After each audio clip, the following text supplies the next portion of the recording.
Rhuberry Gimlet. 2 ounces of Boodles strawberry and rhubarb gin. I really hope this is good. I really hope this is good because it's so pretty and does it smell like gin? Have you not tried this yet? No.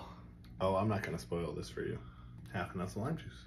We have the citrus and the gin. Okay, I can do this. 1/2 ounce of simple syrup. Okay, we're making it sweeter. I have no idea what to expect color-wise. I'm hoping it's some semblance of a pink, but the lime juice could have messed it all up. And it did. Aw, it's like light pink.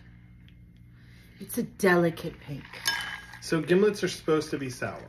So this is going to be sour.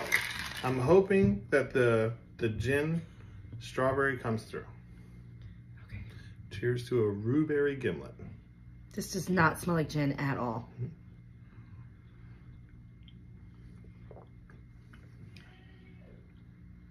Okay.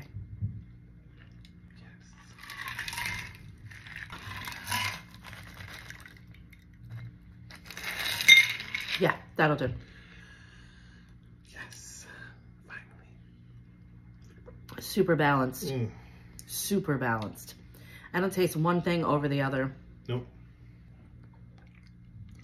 That's how much I love you, baby. I gave you the only good drink we made tonight.